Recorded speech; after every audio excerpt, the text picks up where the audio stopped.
Boa noite, eu sou Guilherme Macalossi, está começando aqui na RDC TV mais uma edição do Cruzando as Conversas. Eu já quero começar o programa pedindo desculpas ao nosso público pela minha voz. Eu estou um pouco afônico, eu não sei por que razão, talvez por causa do tempo. Quem aqui é do Rio Grande do Sul sabe, dias chuvosos esses, de instabilidade. Quem é de fora, a situação é essa. Então, já fica aqui o aviso, se a minha voz falhar durante o programa, mil perdões, mas vocês sabem, nessa época do ano é assim mesmo. E vocês podem nos acompanhar sempre pelos canais 24 e 524 da NET, diariamente, a partir das 22h30, depois do Jornal da RDC TV, apresentado pela minha querida amiga Carla Bisol. O programa traz sempre para vocês debates sobre os temas do momento, os assuntos mais importantes, com pontos de vista, perspectivas, que nós escolhemos aí sempre trazerem várias opiniões sobre os assuntos que abordamos aqui.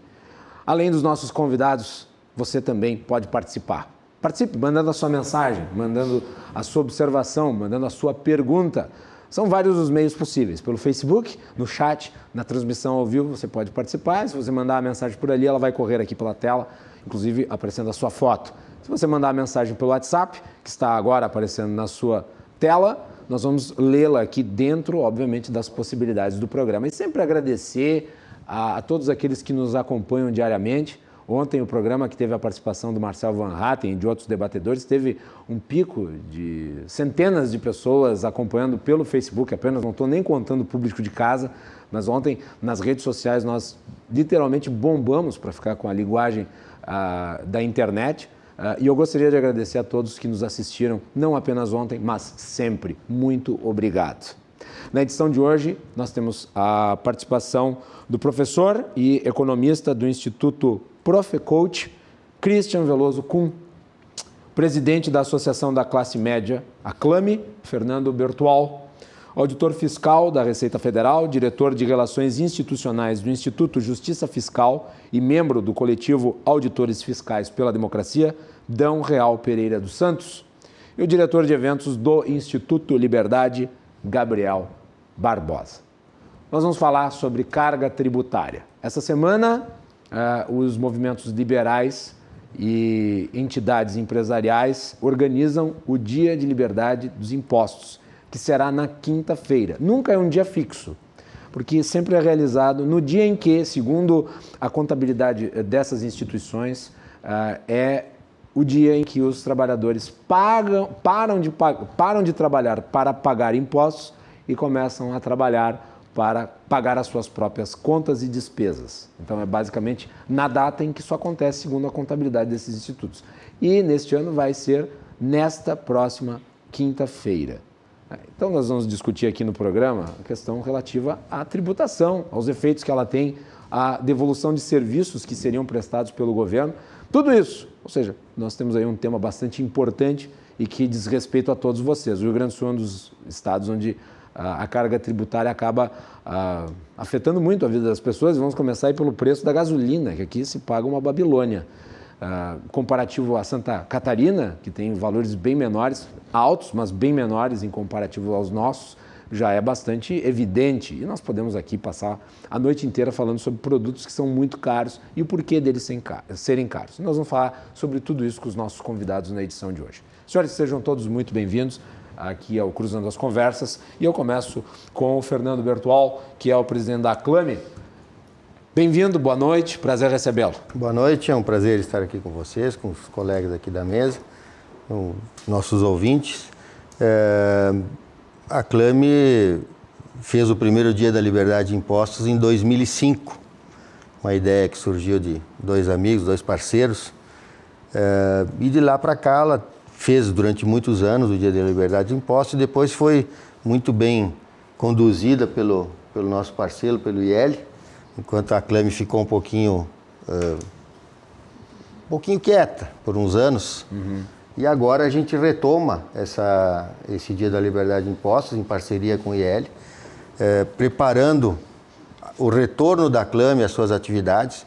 Ela ficou um tempo assim parada, estagnada. Mas agora tem uma turma nova, um pessoal novo que vai assumir já no segundo semestre, e eu estou me despedindo. Eu já tinha até pendurado as chuteiras, mas me pediram, não, faz esse ano para o pessoal ir acostumando, tal, o pessoal novo, não tinha ainda experiência. Então nós vamos esse ano, junto com o IEL, fazer esse movimento, que é para mostrar às pessoas o tamanho da interferência do Estado no bolso do cidadão. É uma coisa... E isso, a gasolina é apenas um dos exemplos, né? Qualquer outro que já podemos citar. Polêmico, porque... Mais polêmico, é o do dia a dia, todo né? dia, né? Do dia.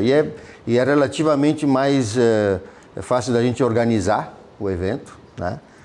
Temos esse ano 27 postos, né, Gabriel? Isso aí. Mas também tem o shopping, né? Não é só, né? Também tem o shopping. Depois.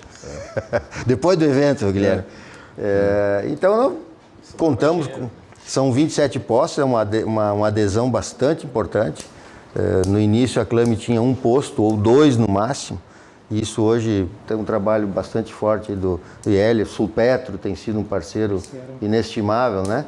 Nesse processo. E nós vamos à rua quinta-feira. E daí eu pergunto para ti, porque no dia da liberdade de impostos, nos postos de gasolina é vendida a gasolina sem o imposto. Sem o imposto. Para quanto baixa o valor? R$ 2,50. R$ 2,50? 2,50. O preço hoje é quase 5. Poderia até ser um pouquinho menos de 2,50. É uma questão até de ficar mais fácil no posto ali, 2,50, 20 litros, R$50.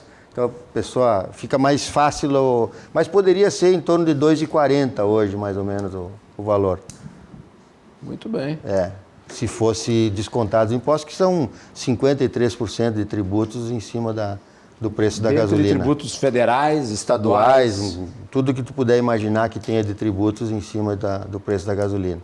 E o maior beneficiado desse processo é o governo do estado, que aplica 30% de ICMS sobre o valor de venda, não é sobre o valor da Petrobras. Então, isso faz uma diferença e tanto. Né? Porque quando as pessoas hoje culpam a Petrobras, eu tenho dito seguidamente isso, a Petrobras é a menor das culpadas pelo preço do combustível. A Petrobras tem que buscar o petróleo, ela tem que refinar o petróleo, ela tem que distribuir o petróleo e entrega a gasolina a R$2 na distribuidora. E ele chega para nós a R$4,80, quase 5 às vezes, já teve aí perto de 5, né? E o governo do estado aplica 30% sobre o valor de venda, recolhe R$1,30, R$1,40, dependendo da época, sem fazer absolutamente nada para ter esse benefício. Ela não produz, ela não distribui, ela não faz nada. O governo do estado só cobra. E cobra lá na bomba. Na bomba. Não, a bomba não. Cobra lá na distribuidora. Ela não tem como sonegar. Esse é um imposto insonegável. Porque o cara pegou lá na distribuidora, o impostinho está depositado e vem para o governo do estado. É substituição. É substituição. Então, o governo não faz absolutamente nada. Ele só arrecada. E nós pagamos. Muito bem. Cristian Veloso, bem-vindo. Boa noite. Boa noite. Boa noite, então, cumprimentar os colegas da mesa, né? O Guilherme também, aí o pessoal de casa. Eu me lembrei agora de uma história de um professor mestre meu, Duílio Berne, que ele falava em sala de aula. Eu me lembrei por causa da história que o professor contou, né? Que ele dizia assim que se o Estado garantisse a segurança pública, ele se colocaria à disposição a pagar 90% de imposto de renda. Né? Se garantisse que a segurança pública não fosse acontecer nada, né? Não fosse garantia que ele fosse chegar em casa vivo. Ele teria uma disposição de pagar até uma alíquota de 90% do imposto de renda. Esse é realmente o grande desafio que tem, né? É o Estado conseguir ter a eficiência necessária para prestar serviço para quem precisa, que na verdade é para a sociedade. Às vezes o Estado ele tem um custo muito alto consigo próprio. E isso faz com que a gente tenha essa noção de que os tributos são caros, né? A gente, às vezes, quando a gente vai comparar estatísticas de carga tributária com outros países, a gente percebe que a nossa carga tributária ela é mediana comparado com outros países. Tem vários países que têm uma carga tributária maior do que a nossa.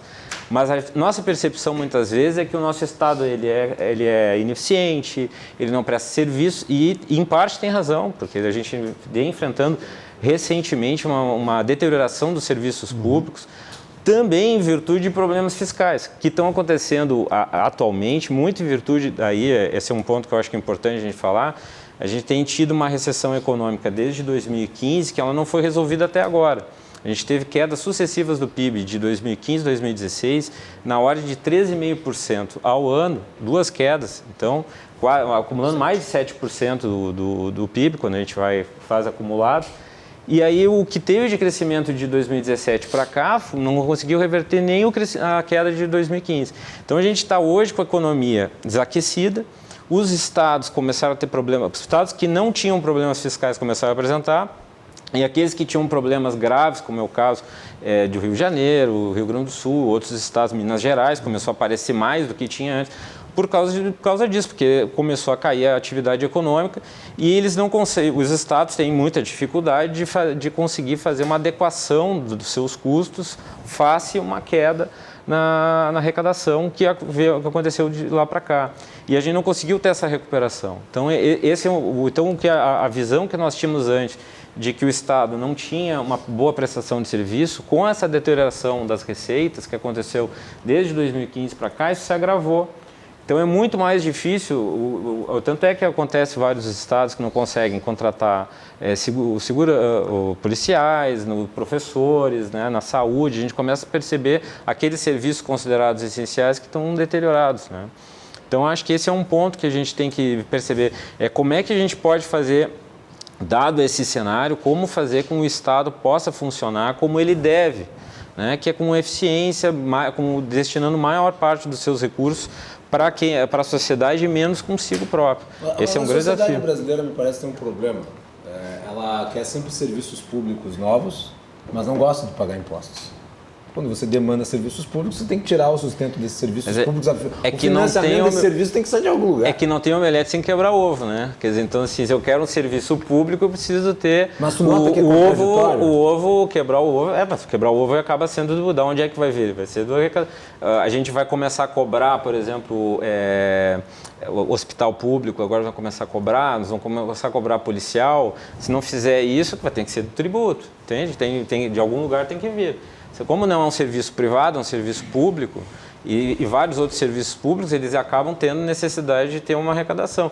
Então, eu entendo assim, os movimentos assim, como os do Instituto Liberal, né, de Liberdade, da Associação de questionar, né, o pagamento de tributos, eu acho isso extremamente legítimo, mas a gente talvez assim também um outro ponto que tem que não só discutir a questão de não pagar impostos, mas talvez de cobrar mais dos gestores, né, que consigam ser mais eficientes na prestação de serviço. Claro que o cenário agora é bem difícil, em virtude da gente não conseguir repor, né, toda a queda de crescimento que a gente teve, toda a queda da recessão que a gente teve em 2015, 2016, que não se recuperou. Então fica difícil para os estados hoje, estão enfrentando vários problemas fiscais, acho que o professor Dom vai conseguir falar até melhor que eu. O Rio Grande do Sul, por exemplo, para conseguir aderir ao pacto de refinanciamento da sua dívida com a União, ele precisou aprovar a ampliação do período do aumento do ICMS. O governador anterior, Sartori, queria que fosse por um período de mais 4 anos. E o Eduardo Leite, na sua campanha política, disse que seria 2 e pediu 2 e ganhou 2 na Assembleia, inclusive com votos da oposição. Mas veja, a necessidade de se aumentar impostos, inclusive para sanar problemas financeiros. A questão é até onde aumento de imposto realmente leva a aumento de receita. Né? Porque existe a curva de Laffer, que demonstra que em determinado ponto da escala de arrecadação ela começa a cair, não a se elevar. Né? A questão é se a gente está perto de uma curva de Laffer agora, nesse momento, né? Como a gente teve essa recessão, talvez essa é uma questão a ser pensada. Mas acho que o maior problema que eu vejo o que seria fundamental é o Brasil voltar a ter uma recuperação econômica que pudesse fazer com que isso ajudaria muito os estados na prestação de serviços básicos, aí, como educação, saúde e segurança, né? Então, eu acho que hoje o que a gente está precisando mais, assim, nem tanto aumento de alíquota de imposto, obviamente, mas é conseguir fazer com que a economia se recupere para os estados que voltarem a ter uma arrecadação, não em virtude de alíquota de imposto, mas em virtude de arrecadação tributária. Muito bem. Gabriel Barbosa, bem-vindo. Boa noite. Guilherme, boa noite. Boa noite aos colegas da mesa. Queria só pegar um ganchinho, Guilherme, do que tu falou, né? O brasileiro quer cada vez mais do Estado. E aí tem uma frase que eu gosto muito, que até virou título de um livro, que eu acho que esse é o título, que é a sociedade ama o Estado, mas odeia os políticos. É o subtítulo do livro do Bruno Garchaga. Exatamente. O que é algo completamente... Pare de acreditar no Estado. Pare de acreditar no governo. Acreditar no governo. Que é algo totalmente conflitante, né? No momento que tu quer cada vez mais, mas as pessoas que a gente coloca lá de certa forma, a gente não tem nenhum acompanhamento do que eles estão fazendo lá, né? Isso é uma pergunta muito simples, que às vezes a gente faz no nosso meio: quem você votou para vereador, por exemplo? E é normal as pessoas não lembrarem quem votaram, né? Ou seja, se a gente não tem a consciência de quem a gente está colocando lá e o que está fazendo lá, fica difícil a gente ter uma cobrança um pouco mais assertiva, né, de retorno do que a gente está pagando. E voltando ao ponto do Bertol aqui, do Dia da Liberdade de Impostos, eu sempre gosto, Guilherme, de trazer um pouco da história quando a gente fala sobre isso, né? Porque eu pego ali ainda século XVIII no Brasil, ciclo do ouro,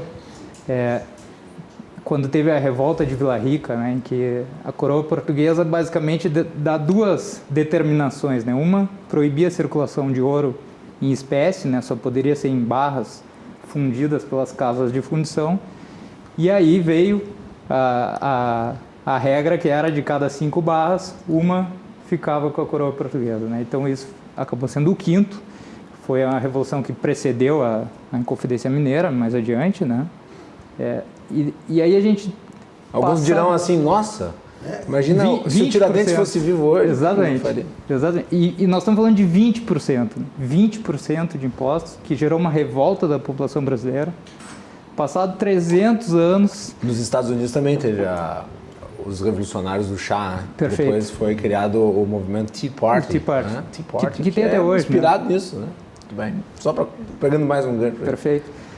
E passado 300 anos, a gente está aqui falando de uma carga tributária que já ultrapassa os 40% do PIB. Eu acho que esse número, desse estudo que a gente traz, do número de dias trabalhados para pagar os impostos, que é feito pelo IBPT, eu estava dando uma olhada nos números. Em 1970, quase 50 anos atrás, eles tinham lá dados que eram 75, 76 dias de trabalho para se pagar, para sustentar esse ente, né, o governo, e todas as suas filiações. Hoje a conta passa de 150 dias, né? E é 150 dias que cada um de nós que está aqui acordou, levantou, trabalhou, estudou, né? A gente tentou fazer o nosso melhor, e tudo aquilo que a gente produziu foi para pagar uma máquina pública, né? E aí a gente volta para as questões. Hoje o momento é pior em função de retração econômica, né? É claro que ele é pior, porque o bolso não tem fundo, né? Chega a ser uma coisa absurda a quantidade de impostos que a gente paga. Então, acho que esses movimentos que a gente traz são no sentido de conscientizar, né? Porque existem estudos, né, que a gente pega, que falam que 40% da população não sabe que paga imposto, né? Não sabe que paga imposto, porque normalmente é a pessoa que não paga o imposto de renda ou o imposto sobre patrimônio, né? E normalmente são as pessoas que mais pagam imposto, porque a maioria do imposto, 50%, recai sobre o consumo, né? E além disso, tu pega outro dado que para mim chama muita atenção, que é quase 80% das pessoas não sabem o quanto pagam de imposto, né? Então, por exemplo, remédio é na faixa de 40%. Exatamente. O remédio que muitos pobres acabam se utilizando para lidar com suas doenças, muitas delas doenças cotidianas. E o Brasil é um dos países que mais aplica impostos sobre medicamentos no mundo. Eu trouxe alguns dados assim para a gente dar alguns exemplos, né? Mas quando tu pega até na questão escolar, por exemplo, né? Tu tem lá borracha, 43% de imposto. Borracha, a criança pagar, né, as suas correções. Lancheiras, 39%, caneta, 47%.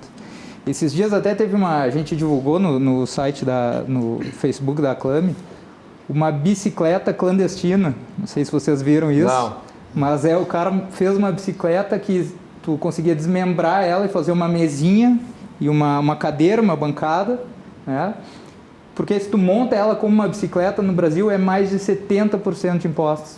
Mas se tu traz ela desmontada como uma mesa e uma cadeira, tu vai pagar algo como 20% a 30% de impostos. Então é uma coisa de louco o que acontece no Brasil nesse sentido da questão de arrecadação tributária, né? Muito bem. Dão Real.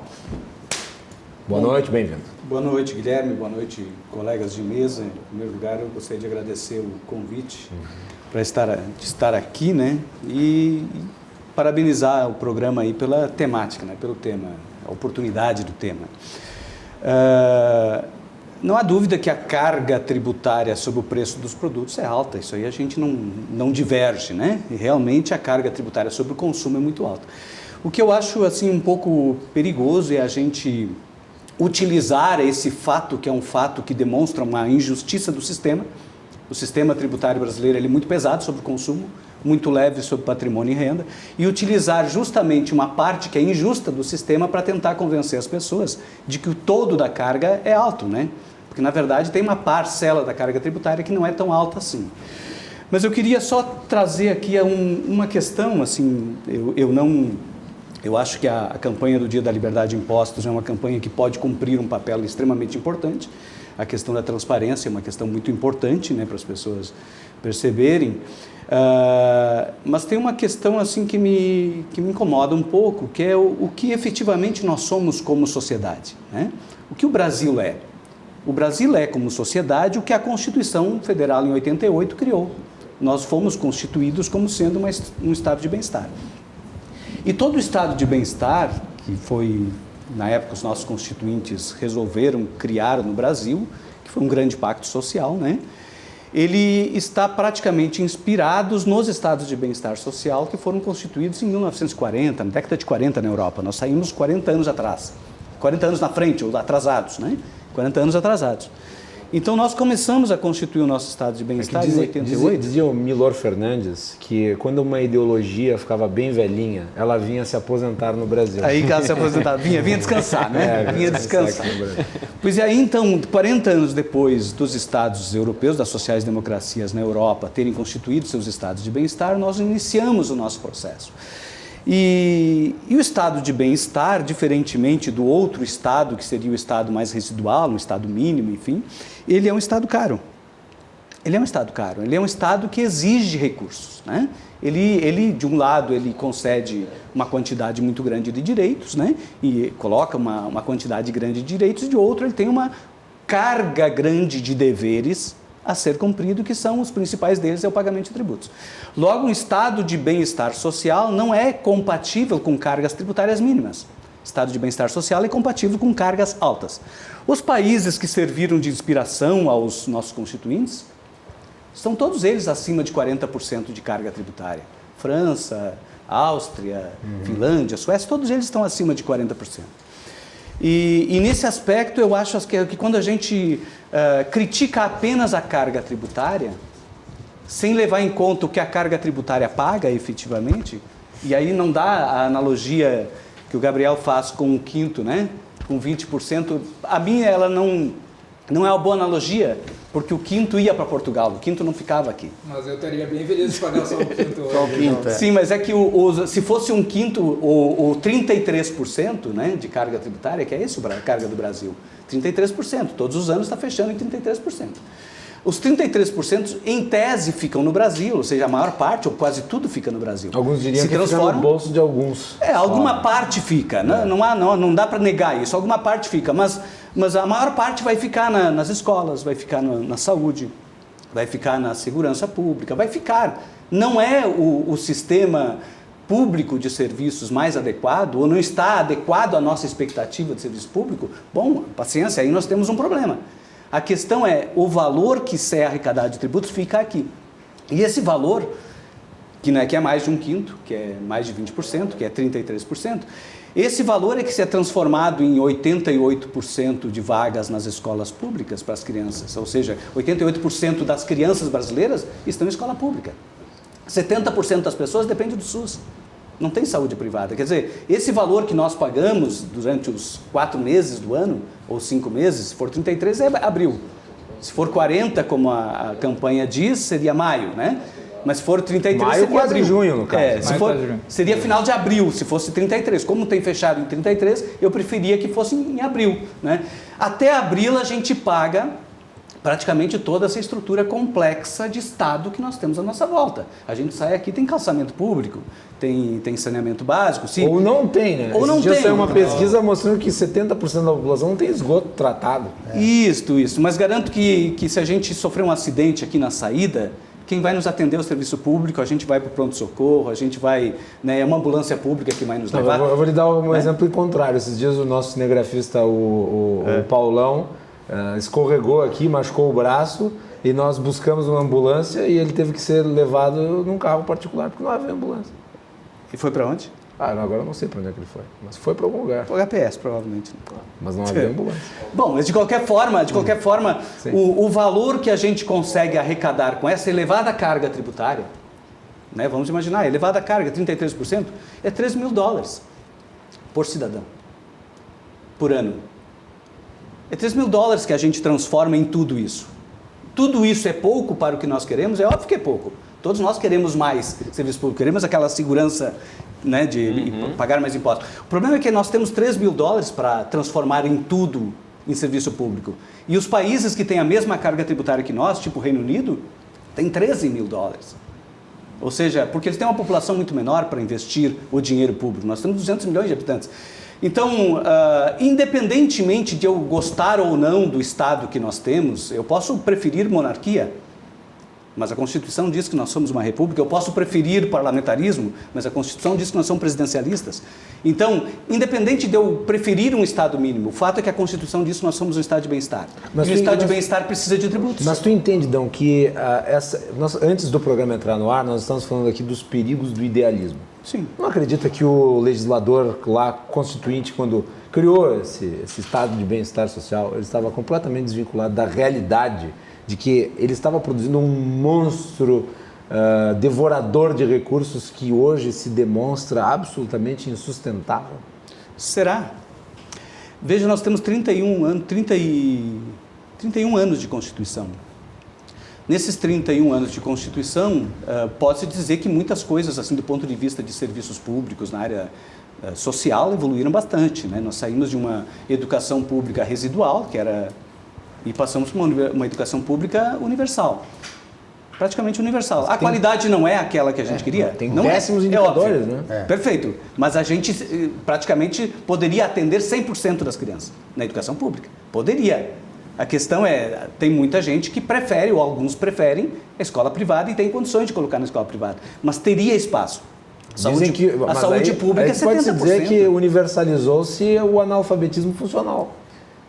Olha, as notas do Enem não demonstram isso, porque se a gente pegar as notas do Enem, a média da escola pública tem ficado em torno de 20% abaixo da escola privada. A média da escola pública, nas notas do Enem. Tem muito problema na escola pública? Não tem dúvida que tem. Só que a quantidade de recursos que a gente consegue aplicar na escola pública está compatível com os $3 mil por cidadão que a gente teria disponibilidade. Ou a gente não atende todos e aplica mais dinheiro por pessoa, ou atende todos e tem menos dinheiro, porque na verdade não tem como fazer milagre. O grande segredo é aquilo que o Christian colocou, que é o crescimento econômico, né? Crescimento econômico. Se a gente não encontrar uma forma de fazer o país crescer, não tem carga tributária que resolva. A gente pode ter uma carga de 20%, de 30%, não vai resolver. Mas uma carga tributária menor talvez não seja uma condição necessária para retomar crescimento? Essa é a grande questão. Essa é a grande questão para os economistas, né? Isso divide os economistas, né? Eu não sou economista, mas isso divide, porque em geral, quando a gente pega os exemplos históricos, a gente vê que os países cresceram depois que tiveram estados estruturados. Então, o estado estruturado dependia de cargas tributárias elevadas. E aí os países passavam a crescer, que é a infraestrutura, que é toda a educação básica de qualidade, o atendimento básico às pessoas. Quer dizer, depois disso, os estados tinham as condições colocadas para o desenvolvimento industrial, para o desenvolvimento, né, principalmente a educação, a área da educação e da infraestrutura.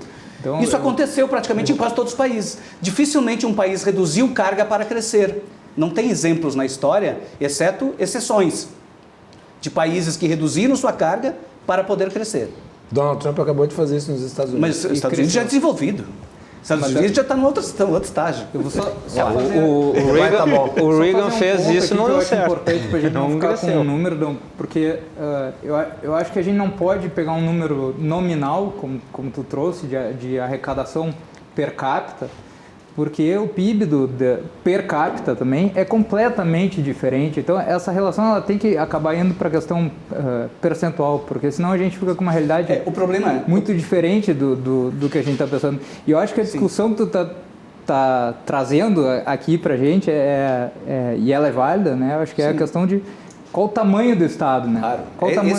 Essa é a discussão qual o tamanho do Estado? Essa é a discussão de fundo. Que a gente quer. E acho até que teu discurso ele é muito poético e bonito, no sentido de dizer 88% das crianças estão na escola, e eu não conheço esse dado, eu estou tendo ele aqui como verdadeiro, mas que situação de escola, né? Que escola que a gente está proporcionando? Né? Que qualidade a gente está proporcionando quando tu pega índices das crianças que saem do período escolar e não sabem ler, são analfabetos funcionais. Mas, Gabriel, o Brasil é um país de escola pública. Se a gente for ver quem é que está trabalhando nas fábricas, nas nossas indústrias, são pessoas que saem da escola pública. São essas pessoas que estão desenvolvendo o país. São os alunos de escola pública, porque a escola particular ela está atendendo 10% da população, das crianças. Quem está nas fábricas produzindo são os alunos que saem da escola pública. Logo, é ruim ou é boa? É o que nós temos. É o que nós temos. Mas a gente tem que se conformar com a realidade? Claro que não. Claro que não. É o que nós temos. O que nós temos não está indo muito bem. Não dá para mudar o que nós temos? É óbvio que tem. Tem que Inclusive aumentar a carga Constituição. tributária. A Constituição que está aí, né? Já tem que aumentar. Pois é, tem que aumentar a carga tributária para melhorar. O Estado, ou não. a estrutura que o Estado tem para dar escola para essas crianças, se ele botasse tudo em escola privada, não era mais barato? Bom, é uma discussão. Um dos principais programas do governo, do governo do Lula foi o ProUni, que é exatamente isso, comprar vagas na iniciativa privada. Lugares em que... Mas em instituições de ensino superior, né? Poderia, mas não importa. A questão assim, o setor você privado, poderia vir aqui mas o pra setor baixo. privado ele estaria, por exemplo, disposto e em condições de assumir todas os 88% do ensino fundamental, Mas é claro. médio, teria essa disposição, esse interesse? Pagando? Porque acontece o seguinte, Pagando, aí é que tá, claro que mas tem quem é que vai preço. conseguir pagar? Será que esses a questão 88%, Acho que o ponto é o esse seguinte, 88% que vai para a escola pública... O método não está legal. Mas, Cris. Gabriel, Sim. 88% do pessoal que vai para a escola pública, vamos ver quantos que têm condições de pagar uma escola privada. Mas perfeito, mas pensa Que para melhorar o desempenho em 20%. Pensa o Quer dizer, raciocínio ao então- contrário. Você é um pai e não tem condições de botar o seu filho numa escola particular. Ele vai para a escola pública, certo? Sim. De graça, né? Agora pensa ao contrário. Você é um pai, você recebe um voucher educação em que você escolhe a escola que o seu filho vai estudar. Esse voucher vai vir de onde o custo? Esse voucher pode vir do Estado. Sim, mas e o Estado vai pagar como né? isso? Vem dos tributos. Então, onde é que Vem dos Mas é que tributos, vem mas dos a tributos. questão, Será mais a questão é a barato qualidade. do que a estrutura que o Estado mantém. A qualidade da Eu tenho escola ela dúvida, muda eu porque tenho tu dúvida, começa isso é uma boa- Seria como se por fosse- meritocracia. É uma Gustavo da meritocracia. Profunda é como se fosse um Bolsa como é que Família isso- educacional. Só que a Isso, questão desse voucher é assim, ó, Isso a vai escola acabar privada, barateando a a escola escola. privada ela é voltada para uma outra finalidade que é a escola pública. A escola pública ela é voltada para o bem-estar, como o professor Dão estava falando. A escola privada ela tem um interesse no lucro. E aí esse voucher, esse tributo que Mas nós por vamos ter isso que que não pagar é para funciona. financiar o lucro das escolas privadas. Por Se isso. nós vamos ter que considerar isso. Será que não vai acabar incorrendo em aumento da carga tributária para conseguir pagar o lucro das escolas Pelo privadas? contrário, tu cria competição pelo Sabe? mercado. A competição pelo mercado normalmente vai levar o preço ao quê? Não vai a subir, né? Tu vai ter quantas escolas competindo por aquele voucher de um aluno, certo? Tu vai escolher, tu vai ter opção de escolha. Acho que esse é o ponto. Hoje o Estado escolhe Hoje a por gente ti. tem uma estrutura que ela é para pagar os custos. Isso. A gente vai ter que colocar aí no voucher esse aí o lucro, que não é um custo que está... Deixa eu só fazer uma observação, voltando um pouquinho Mas hoje é ao... o custo do prejuízo. É claro, Aliás, e sem o lucro- qualidade. E sem qualidade. O lucro é o que Não, nos sem move, qualidade, né? acho que é sem né? qualidade, eu acho que a gente tem que tomar cuidado Tá com com qualidade, isso. não, Questão a de gente tem que ver qual é qualidade, tem que tomar cuidado. é que a gente não tem o dado do custo, Pouca né? qualidade, então. Porque se a gente for pegar... Pouca qualidade, a gente concorda. Concordamos que a qualidade está aquém do que a gente quer. Bastante aqui. Olha, Pelo menos do que eu espero. Sim, se a gente pensar o seguinte, quando a gente, há pouco tempo atrás, Se a média for 20%, foi feito pelo Conselho dos Médicos, foi feita uma Não pesquisa tá tão no melhor SUS, assim, né? entre os usuários do SUS. Praticamente 77% dos usuários classificam o SUS como bom, ótimo ou regular. 20% classificam como ruim. Aí faz uma pesquisa entre não usuários do SUS, 70% classifica como ruim. Quer dizer, é difícil a gente fazer uma avaliação quando o não usuário de um determinado serviço esteja classificando o serviço. A educação pública, ela está aquém do que a gente quer. Mas ela é a educação pública que garante 20% na nota do Enem abaixo da educação particular, com 4 vezes menos recursos. Esse é um fato. Eu acho que a primeira... Esse é um fato. Tu está trazendo um número que eu não acho que seja verdadeiro. Não, esse é um dado que saiu em 2017, basta ver as notas, pega a nota de redação. Não, falando de custo, do custo, a comparação custo do custo hoje... do custo público com o custo privado. Eu não consigo acreditar que não tem escolas particulares boas que custem menos do que o custo da escola pública? Talvez tenha. Não, talvez não. Sem dúvida tem. Mas na pode média, ser, será que pode é? ser. Eu estou falando de médias, né? Eu estou falando de médias. É óbvio que na média eu tenho escolas públicas que gastam 15 mil reais por aluno. Tem escola militar, por exemplo, é uma escola pública, né? E que gasta muito dinheiro. Mas institutos federais. Mas são poucas, né? E são poucas. São poucas. São seletivas. São seletivas. Mas um dado, por exemplo, que o Gabriel trouxe, né? Que não dá para comparar números... nominais, tem que ser percentuais. O fato é que ninguém paga salário de professor com percentual. O custo efetivo do Estado é número. E é por pessoa. Então, quando eu comparo o percentual, eu me engano.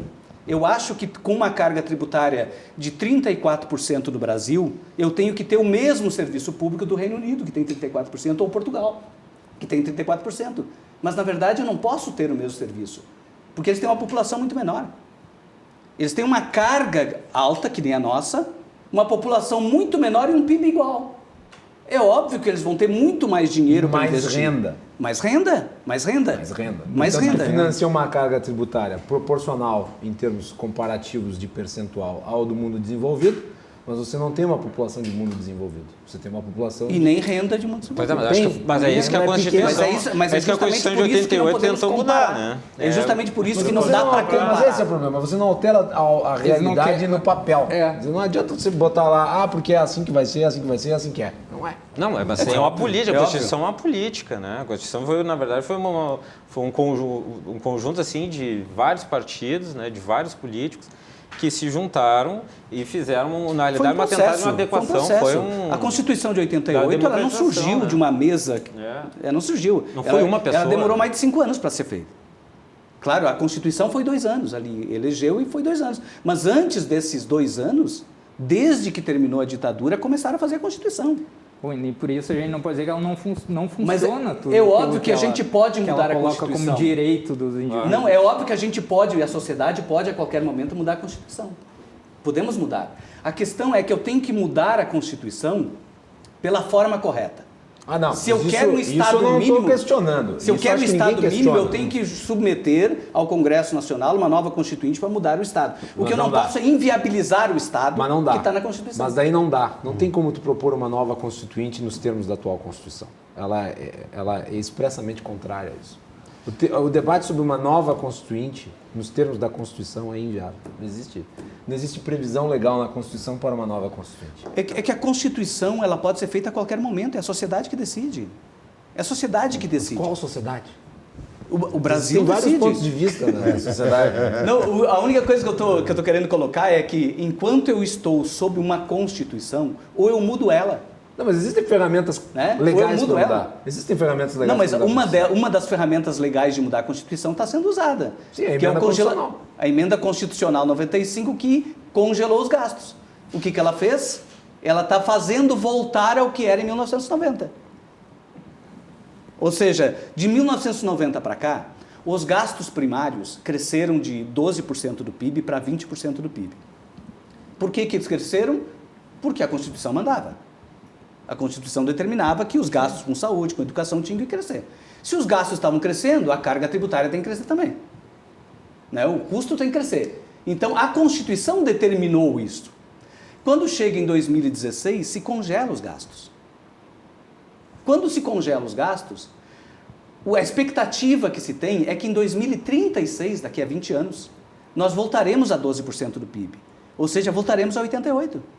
Então, de fato, a Constituição está sendo mudada de fato, ela está sendo inviabilizada no seu processo de constituição do Estado de Bem-Estar Social por uma emenda constitucional. Poderia isso? Bom, isso é discutível. Poderia dizer, olha, essa emenda, ela... Desde que não afete cláusula pétrea, Mas pode. ela está afetando, ela está inviabilizando as cláusulas pétreas. E tem um problema do teto dos gastos públicos também, Então, que é o são seguinte, coisas pra... o teto ele impõe que tu tenha o valor dos gastos e ele seja atualizado pelo IPCA. Só que tu está atualizando pelos preços. O que acontece? Se a gente começar a ter um crescimento econômico, o crescimento econômico, a gente geralmente vê o percentual real. Então, se o crescimento teve, por exemplo, 3%, ele cresceu, a produção cresceu 3%, mas em termos nominais, Sim. que seriam os preços, ele pode ter crescido 8%. Quer dizer, os preços cresceram 5%, a produção cresceu 13%, então cresceu nominalmente 8%. O que pode acontecer no futuro? Se digamos que o PIB começasse a crescer 8% nominalmente, mas os preços, que o IPCA fosse crescendo 4%, a participação dos gastos vai começar a cair sobre o PIB, de modo que vai chegar provavelmente a esse percentual aí de 12%, que era lá em 88%. E é interessante que os países europeus lá, eles estão em 30% já. Não, e aí os países que adotam o teto dos gastos públicos, eles não usam esse tipo de atualização. Mas onde é que nós vamos chegar se continuam os gastos e a receita continua baixa? É que existe um limite, na verdade. Vamos quebrar, né? Já estão quebrados, né? É que tem um limite da carga. Nós temos um limite de horário também. Nós vamos ter que fazer um intervalo e nós voltamos na sequência com mais debates sobre tributação e impostos. Neste Cruzando as Conversas, voltamos em seguida.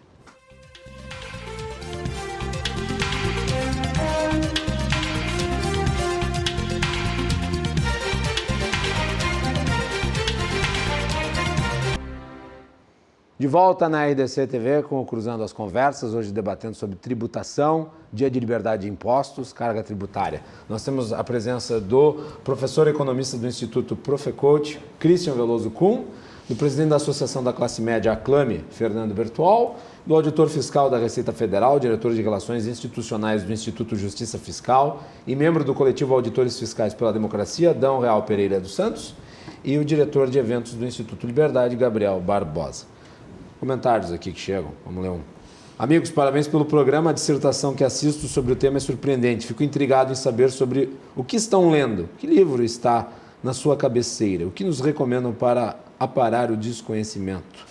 Do Sandro, aqui de Porto Alegre. Vocês têm algum livro que queiram indicar para o público? Eu posso começar. Eu acho que sim. Eu, como arquiteto, sou um grande economista. Então, certamente...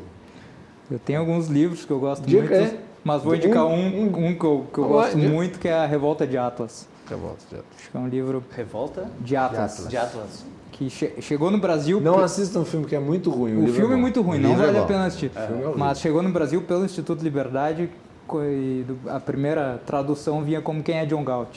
Né? Depois virou Quem é A Revolta de Atlas. Dão e Christian, algum livro que querem indicar? Eu indico, tem dois livros que eu indico. Um é A Sociedade Justa e Seus Inimigos, e outro é A Economia... Como é que é? Economia para Poucos. Economia para Poucos. É um livro, é uma coletânea feita pelo economista Pedro Rossi. Pedro Rossi. Relacionado ao tema? Acho que o nosso público quer se inteirar mais. Quer se inteirar? Pois, olha, agora me pego. Eu gosto dos livros de economia do setor público. Já pegar um de livro didático, assim, do Carlos Biederman. É um livro que eu indico, assim, para conhecer mais o funcionamento, tanto de assuntos, assim, inclusive um assunto importante, assim, que foi pautado quando fui receber o convite, que era a questão da reforma tributária, né? Lá se fala, por exemplo, de 2003, que foi iniciada no governo Lula, e, enfim, que é uma reforma que acabou não andando como precisava, né, para aquele momento, até em virtude das dificuldades que tinha o governo logo no seu início lá de praticar. Mas desde então a gente não tem nenhuma reforma tributária, e agora está sendo proposta uma, né, pelo governo Bolsonaro. Então, acho que é um tema importante. Nesse livro fala também, tem um capítulo só para a questão da reforma tributária. É um livro bem interessante, do Carlos Biederman. Muito bem. Mais algum livro que tu quer recomendar? Eu tenho eu queria até contar uma história, porque o meu trabalho sempre foi muito de rua, muito de menos estudo e mais a prática, né? Nós fizemos um trabalho que eu acho extremamente importante em Novo Hamburgo, na época do prefeito Foscarini, em que ele implantou nas escolas públicas, desde as crianças de quinta série, ali, de 8, 9 anos, 10 anos, um estudo sobre carga tributária. Tá?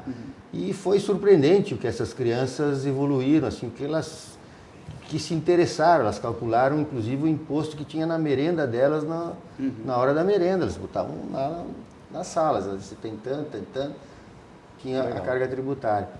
E isso, esse trabalho todo que eu fazia de rua, de tentar explicar o que era carga tributária, me levou a algumas conclusões importantes e, de certa forma, tristes. Eu fazia um trabalho, pegava um folheto mostrando que a carga tributária era 48,5% sobre a energia elétrica, que não sei o quê. Eu entregava para algumas pessoas e elas olhavam aquele percentual e eu percebia que elas não sabiam o que significava aquele percentual. Depois, então, nós tivemos que mudar nossos folders, nossas coisas, para mostrar que o custo é 100, tem tanto de imposto, o preço total. A pessoa conseguia compreender qual era o tamanho da carga tributária. E a Clame, em 2008, fez uma pesquisa nacional, através da Intersice, era uma empresa de São Paulo, sobre o que as pessoas entendiam de carga tributária, o que eram os impostos, o que ela conhecia, o que ela entendia, enfim. E a surpresa é total, porque o imposto que é mais incidente sobre tudo no Brasil, que é o ICMS estadual, era reconhecido por 3% das pessoas registradas. Impressionante. O imposto que elas conheciam era o IPTU, o maior. Por quê? Porque ele vem um carnezinho todo ano. É visível. O IPVA era o seguinte, por causa de quem tinha automóvel. Né? E depois imposto de renda. Imposto de renda já vinha, mas assim, o principal sempre foi o IPTU. E o ICMS, que é o imposto mais importante na carga tributária, no total da carga tributária, é desconhecido. Sim. E eu vou contar um caso, sem citar nomes. Eu estava conversando sobre essa pesquisa com uma gerente de banco e comentei que uma das perguntas era o seguinte: ICMS é um imposto federal, estadual ou municipal? E ela me olhou e disse assim: e qual que é mesmo? Gerente de banco, um banco grande. Eu disse: estamos perdidos. Estamos perdidos. E essa é a realidade da população. Sim. Não podemos esconder isso. Então, quando a gente fala em livros, em coisas assim, estamos falando para uma classe que lê, que tem uma instrução e tal. Claro, mas a maioria da população... Estamos atendendo aqui uma demanda do telespectador. A maioria da população não tem noção do que faz, não tem noção do que paga. Tem o escritor Alberto Carlos Almeida fez uma pesquisa em 2010 e ele levou num evento lá do Ele escreveu um Instituto livro. Milênio, escreveu um livro chamado A Cabeça do Brasileiro. E ali ele identificava mais ou menos o que nós tínhamos identificado na nossa pesquisa. E as pessoas já tinham melhorado um pouco e era um número maior que identificava que pagava tributos. E aí ele perguntava: mas quanto tu paga? Aí era coisa de 1%, 5%, 10%. No 70% das respostas chegavam a 10% ou 15%, quando ela estava pagando 40%. Então há um desconhecimento geral da população em relação a isso. Por quê? Porque os nossos impostos são embutidos, né? Sim. E aí tem uma vem questão... cascata. Cascata. Ele tá escondido dentro do produto. A pessoa já acostumou a pagar aquilo. Quando você viaja para os Estados Unidos, você vai lá e sabe que no caixa vai ter um acréscimo do imposto, né? Então você identifica ele perfeitamente. Aqui você não identifica. O Carlos Fernandes aqui está mandando um comentário dizendo: o que adianta mostrar a carga tributária na nota fiscal se não conseguimos mudar os impostos? Bom, mas acho que esse bom, já que fala em você vai mudar. Então, bom, já que se você conhece, imposto, né? a gente se você não conhece, você não muda. A gente pode comentar, então, assim, já que falar em mudar os impostos, tem uma proposta aí do governo Bolsonaro, como eu estava falando antes, né, com relação à reforma tributária. A gente teve em 2013 uma reforma lá praticada pelo governo Lula lá no seu primeiro ano de governo, que tinha uma base ainda nascente, ali, uma base de apoio, então tinha uma dificuldade de colocar em prática. Se colocou até, eu acho que foi, se eu não me engano, acho que o nosso ex-governador Germano Rigoto participou muito e tentou convencer, né, as pessoas a aprovar uma reforma tributária, e ela não foi aprovada como tinha sido proposta naquela época. Era uma reforma mais... Que ele virou uma profeta medida, do fracasso. virou várias reforminhas, digamos assim, que a gente chama, né? Foram várias medidas. E agora... Aqueles retalhos. E agora, então, aí estamos falando em 2019, quer dizer, estamos falando 16 anos depois, está sendo defendida aí apresentada no meio de uma proposição de uma reforma da Previdência, está sendo apresentada aí uma proposta de reforma tributária.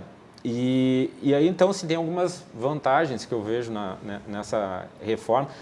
Primeiro, o fato de propor uma reforma, acho que isso é importante, porque é justamente essa questão da simplificação tributária que a gente precisa... E se propõe isso. O segundo ponto que eu gostaria de destacar, ele se propõe uma simplificação tributária. O fato de tu aglutinar os impostos federais, né, e os... ICMS e SSQN também está, né? no início da proposta, mas pode ser que fique fora. Esse é um dos problemas que pode ter. Tem a possibilidade de ficar de fora e se colocar no segundo momento, mas eles querem garantir primeiro a juntar os impostos de IPI, com PIS/COFINS, né, tudo.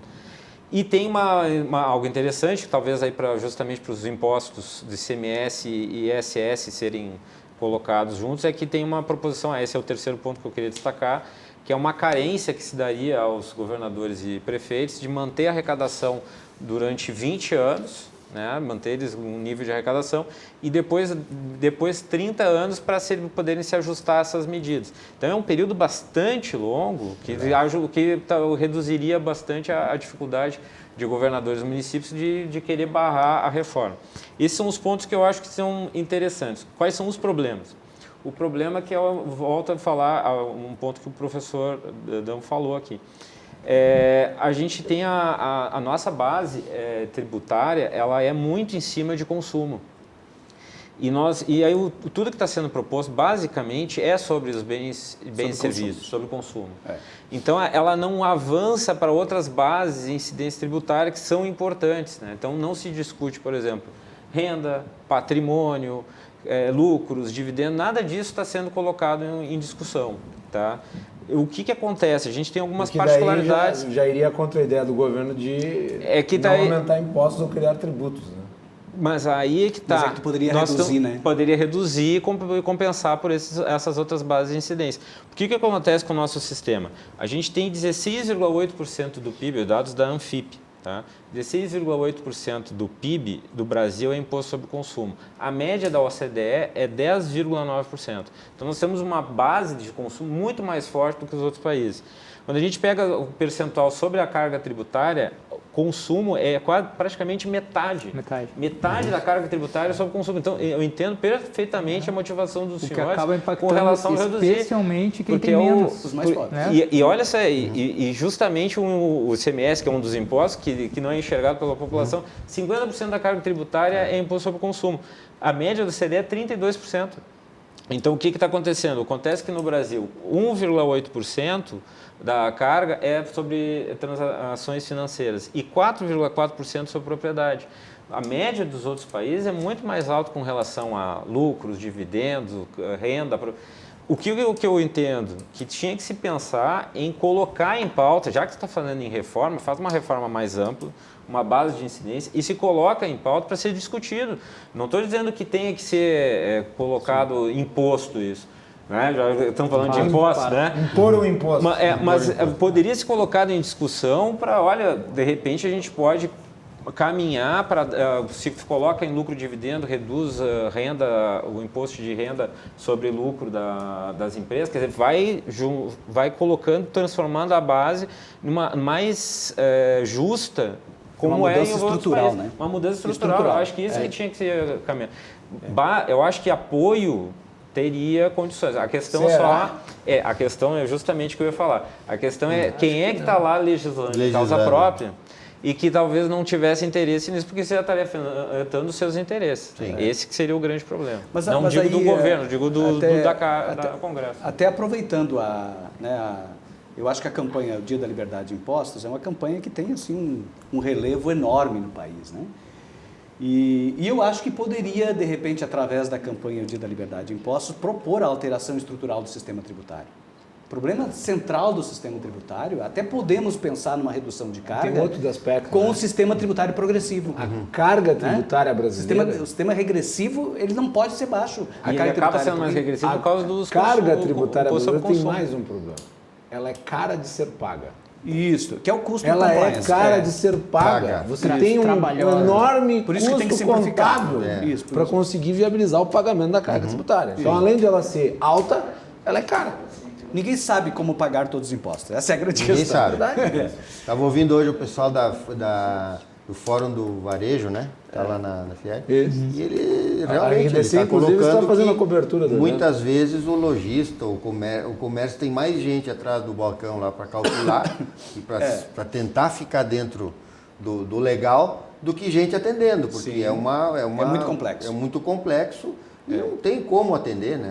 A questão é que a simplificação ela tem um limite, né? A gente pode imaginar, sei lá, o que é o mais simples de tudo? É o Simples Nacional. Mais simples. Mas Mas dizem ele que o extremamente Simples é complexo. Extremamente complexo. A administração do Simples é uma coisa extremamente complexa. Mas, de qualquer forma, se a gente pensar... se a gente tivesse uma carga tributária progressiva que desonerasse o consumo, vamos pensar nos Estados Unidos, né? A gente usa os Estados Unidos como modelo. Os Estados Unidos, mais de 50% sai da renda. Somente 16% sai do consumo. Então, se a gente tivesse uma carga reduzida sobre o consumo, mas que as altas rendas pagassem e que o patrimônio pagasse, a gente poderia ter uma carga menor. Porque se eu desonero a base da pirâmide, Ok? eu não preciso devolver tanto. Entende? O serviço público, grande parte do serviço público, saúde, educação, assistência, são gastos compensatórios. Então quer dizer que tu defendes a taxação de grandes fortunas. Eu defendo tributação com alíquotas marginais elevadas da renda para evitar acumulação. Isso é um nome técnico daquilo que eu falei. Não é exatamente. A tributação sobre os altos patrimônios, ou sobre a fortuna, ela é uma tributação sobre riqueza acumulada. Por que a riqueza se acumula? Porque a renda não está adequadamente tributada. Então, quando eu não tributo adequadamente as altas rendas, essas altas rendas se convertem em riqueza acumulada. Aí eu preciso de imposto sobre grandes fortunas. Na verdade, eu não precisaria se eu tivesse um sistema de tributação de renda progressivo. Então, é na tributação da renda que a gente parte corrige. do pressuposto que é um problema as pessoas ficarem muito ricas? Eu acho que é um problema. Porque o problema para mim é o problema das pessoas ficarem muito pobres. Isso, muito ricas. isso. Nunca vi um país que tivesse problema com pessoas muito ricas. Isso, mas a riqueza, na verdade, quando a gente tem renda Quer dizer, se eu limitada, taxo a rico, renda é limitada. assim, quando eu taxo rico, se eu sou rico, eu pego e vou me embora. Vou ser rico em outro país, não vou ser Isso. rico aqui. Mas que nem- aí, se que for nem os rico em outro país, tu franceses vai ser fazem, taxado. Que nem os franceses fazem. Mas eles é lá pegam e que tu vão vai pra pagar. Rússia. Alguns, Ah, bom, alguns, pois é, né? alguns. Mas acontece. Nem todos, tem muitos ricos que ficaram na França. Não, mas o que eu quero dizer é que a riqueza e a pobreza, elas são faces da mesma moeda. Então, quando eu tenho grandes riquezas, extrema riqueza, é porque eu tenho extrema pobreza. Elas estão juntas. Se eu quero resolver o problema da extrema pobreza, de alguma forma eu tenho que afetar as altas riquezas. Não tem como eu conseguir que todo mundo seja rico, não tem como. A gente tem 6,6 trilhões para dividir. Essa é a realidade, é o nosso PIB. Mas A gente tem eu 6,6. acho que o ponto central, assim, que eu vejo quando a gente fala de riqueza e pobreza, é se está subindo para todo mundo, né? Perfeito, é crescimento econômico. É, porque tu nunca vai conseguir... Não é igualdade. Que a gente Não, igualdade tente não existe. igualar Não, as não. O condições. problema é isso. padrão de renda. No caso, os nossos pobres são pobres demais. Exatamente. Os pobres de países desenvolvidos são pobres que têm nível de renda que permite eles viverem. Não, e eles tem um não dado. têm imposto sobre o consumo tão alto que nem o nosso. Não, acho que que eles, na vivem, verdade, a isso. pessoa ganha Vivem pouco bem. e ainda paga muito sobre o imposto de consumo. Quer dizer, o que sobra para essa pessoa? A gente tem as 6 pessoas mais ricas do Brasil, tem a riqueza igual a de 100 milhões. Mas eles não têm culpa disso. Claro que não o tem Estado tem culpa. mais riqueza que eles todos Não, somados. perfeito, eles não têm culpa. A questão é como é que consegue acontecer uma coisa dessa num país como o Brasil com esse nível de desigualdade. De 6 pessoas conseguir acumular uma riqueza igual a de 100 milhões. Mas sabe qual é o problema? Não é que as pessoas estejam erradas. Sabe quem É são que as tem um Então, sistema que não é, permite que eu isso sei que aconteça. essa não Sabe quem é. são as 6? Só Sim, isso está curiosidade. publicado na Eu sei na que, Forbes, eu sei que essa não é a intenção do que tu estás falando. Claro que não. Sei que não. Mas eu vou dizer o que parece imbuir esse discurso feito por muitos outros. É que parece que essas 6 pessoas roubaram o dinheiro das mais pobres. Não, de jeito nenhum. Quer dizer, esses caras só podem ter tirado dos mais pobres. Quando isso não é verdade. Eles acumularam riqueza, em boa medida pelo sucesso que eles tiveram na vida econômica, Guilherme. em parte porque, bom, existe uma série de condições que levam a isso. Acho que Mas eles não tiraram de ninguém. Quem não- tira dos outros, quem tira dos indivíduos é o Estado, não é o empresário. Mas esse é o ponto. Mas Não parece que ele estou só- falando, ele não- só tira. Cristo, não estou falando dos... Dá pouco, não dá pouco, o retorno é pouco. Não, o retorno poderia ser melhor. Guilherme, Aí, não mas estou o que tá falando previsto- desses 6 que o Dão trouxe, porque acabamos não nominando eles. Nós vamos pegar um caso público e notório. Esse é público, né? Eike Batista. Internacionalistas. Né? Já não é mais, né? Mas foi. Foi. E por méritos do Estado. Sim. Né? Sim, ele foi ganhou dinheiro no por Estado. benesses do Estado, que promoveu a riqueza dele. Então, JBS.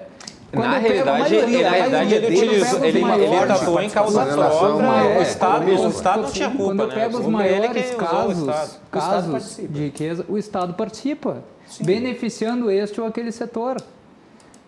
São os campeões da economia. É claro. Se chama, né? A Especialmente JBS na tornou um época do- conglomerado do internacional. governo anterior que A questão tinha assim, é os que o empresários nacionais, Estado ele é muito empresários poderoso. PT. O Estado é muito poderoso.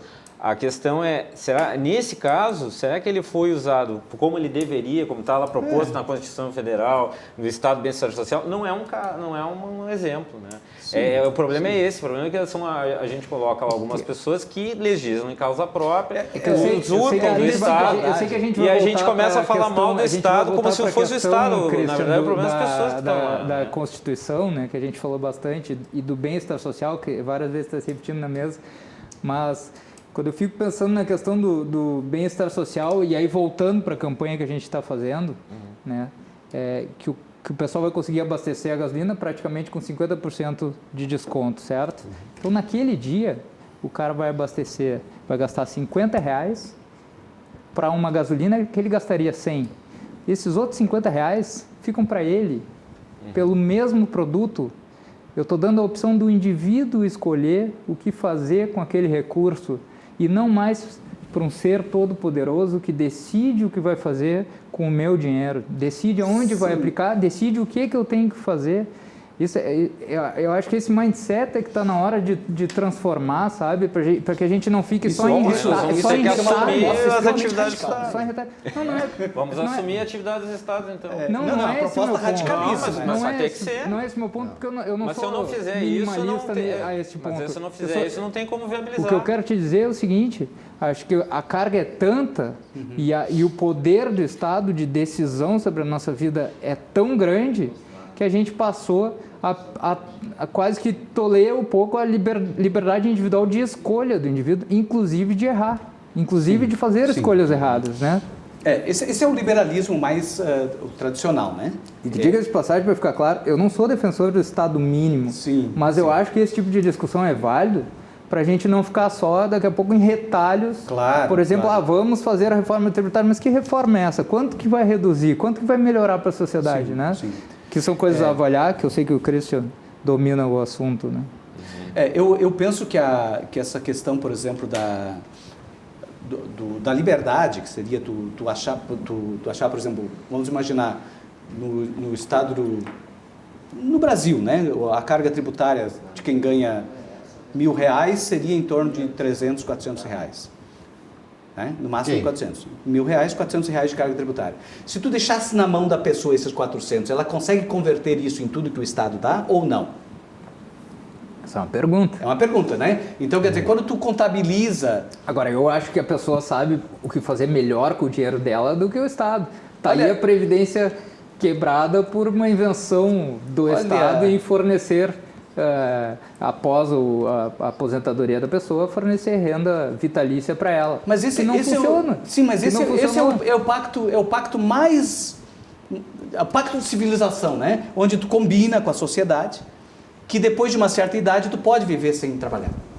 Esse é o pacto mais... Né? Que os outros vão trabalhar um pouquinho mais para bancar aqueles que já trabalharam.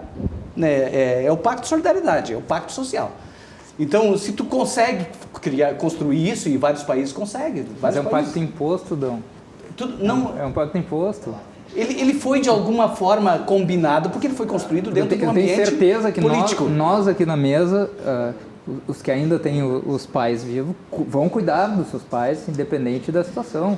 Isso, a gente estaria voltando a uma situação bastante antiga. Mas em que a decisão fica com os indivíduos. Cuidar, Gabriel. Mas Assim, tem que cuidar. Tem que cuidar o seguinte, esse modelo aí foi o que acabou culminando no Chile de ter idosos que não têm onde morar, que estão na rua, estão numa miséria. Mas aqui também. Não, mas então veja, com renda.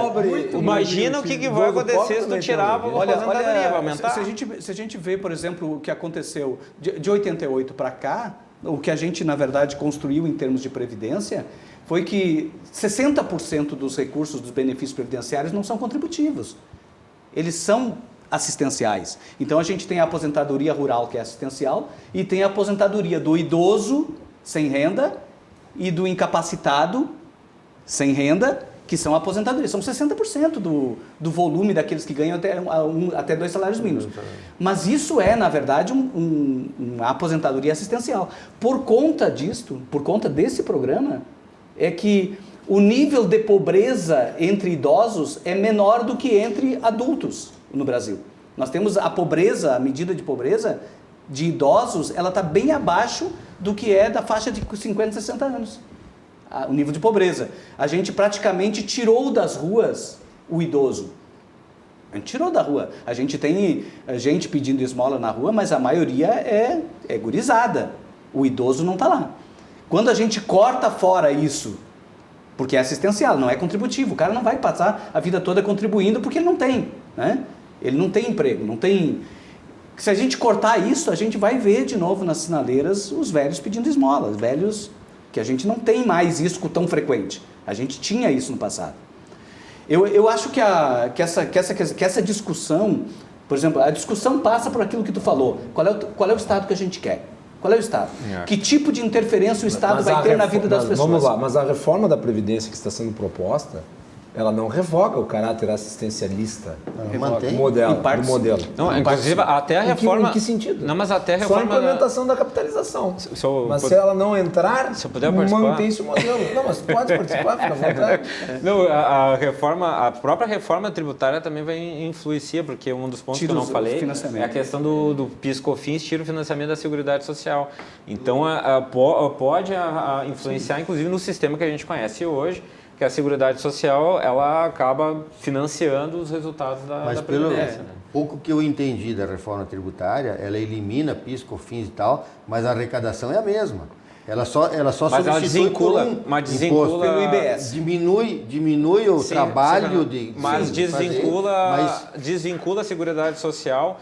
Esses recursos vão entrar no Caixa Única e vão deixar de ser vinculados à Seguridade Social. Ele deixa de ser vinculado.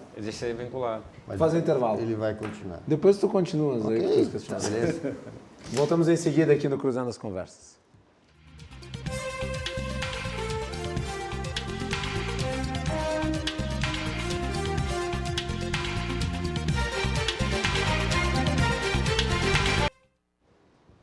De volta aqui na... Opa, antecipei.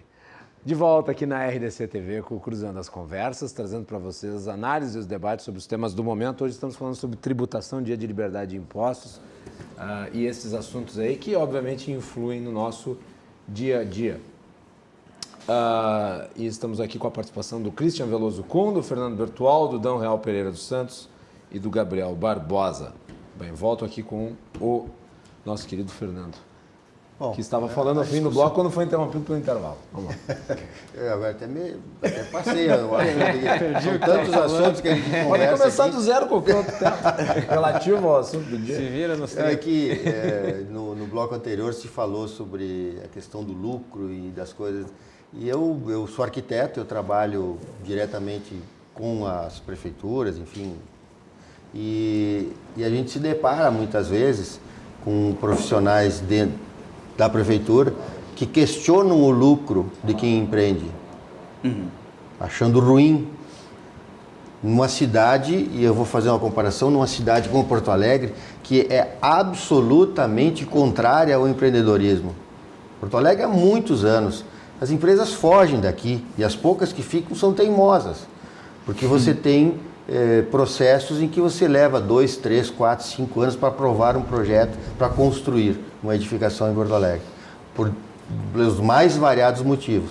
E a gente ouve esse tipo de coisa. Então, assim, a pessoa está lá e você tem um processo em Porto Alegre que por que o nosso imóvel é caro? Você vai a Curitiba, você compra o mesmo imóvel por um preço bem mais barato. Por quê? Porque em Curitiba é permitido fazer 30 andares, é permitido uma série de coisas e você no mesmo terreno diminui o custo.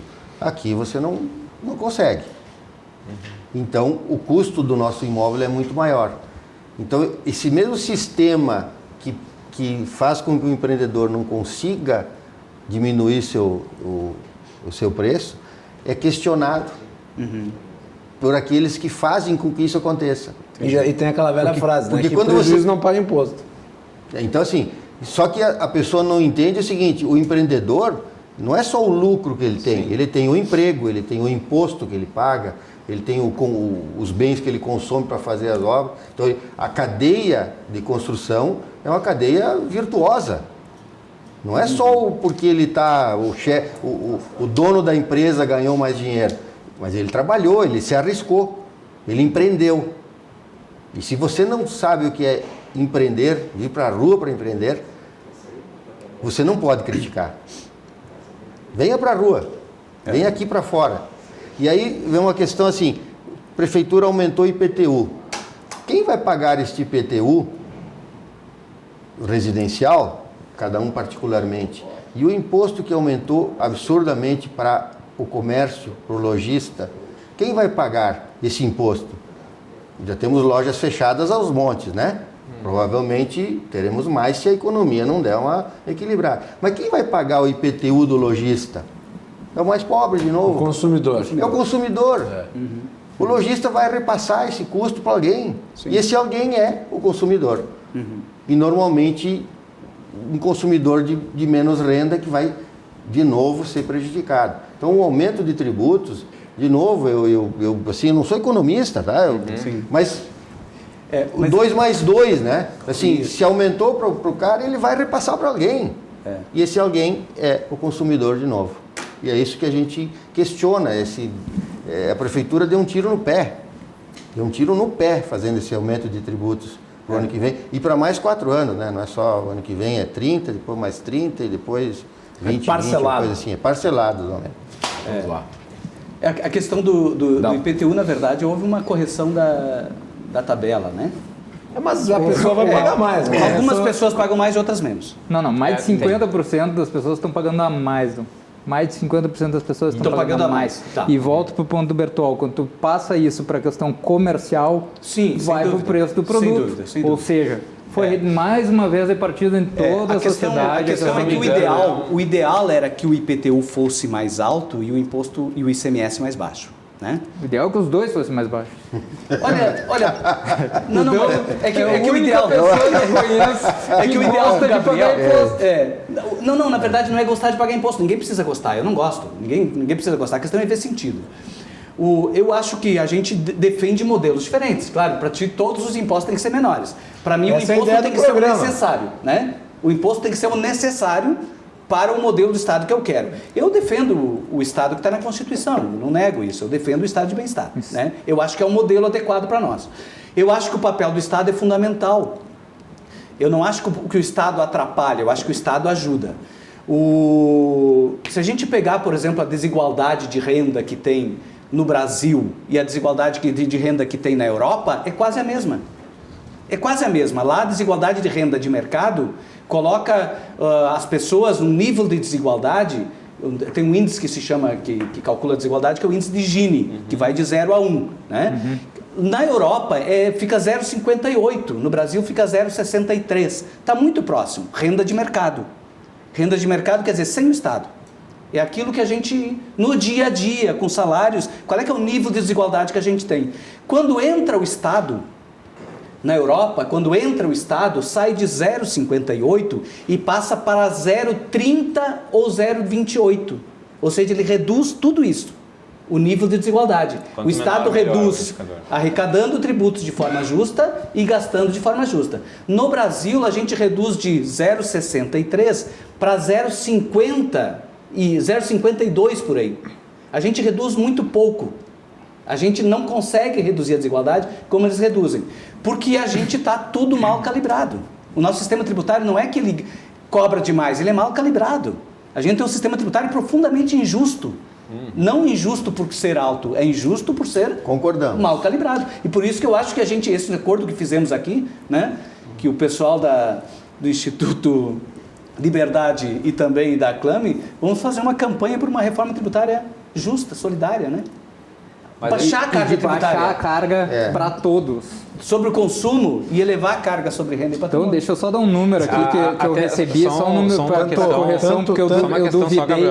Eu queria só pegar o gancho do Brudão, porque assim, não tem problema. Só um dado aqui que eu quero falar. O Brasil e a Estônia são os únicos países no mundo que não tributam lucro de dividendo. Então, o que acontece? Quando a gente pega uma dado, pensa o seguinte, como é que está o nível de empreendedorismo na Estônia? Será que ela é um nível assim que...